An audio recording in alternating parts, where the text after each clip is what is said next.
দেখেন আমার ছেলে কি করে গো, ভাই বোনেরা সবাই দেখেন, তাকায় তাকায় খালি দেখবেন, কিছু বলবেন না। আপনারা বলেন, এই ছেলের বোন গেছে গা বাইরে, কোচিংয়ে গেছে, এখন এই ছেলে যে বাইরে ইয়া দেখেন কত বড় বড় জুতা পাওয়া দিতেছে। ওর জন্য কিন্তু বাইরের জুতা এখনো কিনা হয় নাই, কারণ ও তো হাঁটাই শিখে নাই, তাহলে জুতা দিয়ে কি করব।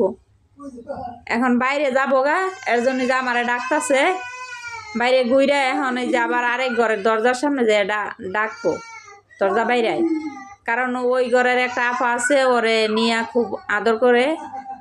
ওই ঘরে একটা ছোটো একটা মেয়ে আছে, ওই মেয়ের সাথে মাঝে মাঝে যাইয়া খেলা করে।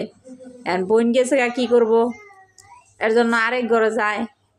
কতক্ষণ পরে দেখবেন কোন দিকে যায়, আবার ঘুরে আসবো, ডাকলেও আসে না। ওই ডাকতাছি, এখন একটু আসতেছে, এখন আবার আরেক ঘরের দরজার যাব, দেখবেন কি করে। পোলাপান যতই মানুষ করি কোনো লাভ নাই।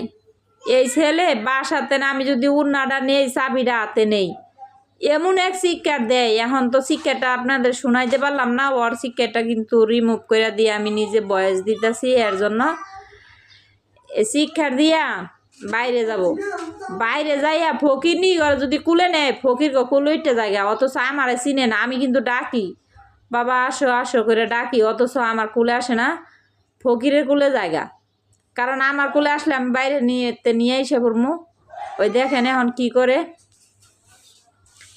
এখন সিঁড়িতে যাব, কিন্তু ওই উপরের দিকে উঠবো না, ওর নামার কিন্তু চিন্তা ভাবনা নিচের দিকে, ওই নিচের সিঁড়ির দিকে যায়। আমি ডাইকে ডাইকে এখন পিছনে ডাকি, তাও শুনে না।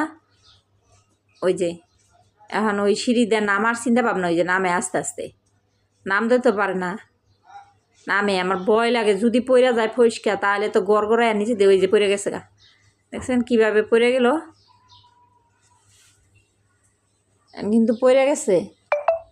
আবার একলা একলা উঠতেছে, ওইটাই যে আবার নিচের দিকে যাব। আমি বলতেছি তুমি উপর দিকে যাও না, উপরে যাব না, নিচের দিকে যাইতেছে,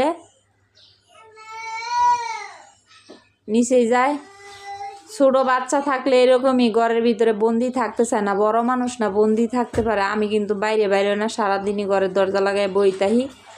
কিন্তু আমার ছেলে এই যে এই অবস্থা করে, ওই মানুষ পাইলে অনেকটা খুশি হয়, অনেক অনেক খুশি হয়, খালি অনেকটা না, এত খুশি হয়। এখন আমি তো সারাক্ষণ নিয়ে বাইরে দৌড় পারলে, আবার মোবাইল তো আর বাইরে যেয়ে চালাইতে পারি না, মাঝে মধ্যে যাই চালাই। যতদিন মোবাইলে কাজ করি নাই এতদিন ওরে নিয়ে বাইরে আসিলাম। মাঝে মধ্যে অন্ধকার হইয়া যায়, কারণ সিঁড়ির ভিতরে লাইট জ্বালাইছিলাম না, পরবর্তীতে লাইট জ্বালাইছি, এখন অন্ধকার হয়ে যায়।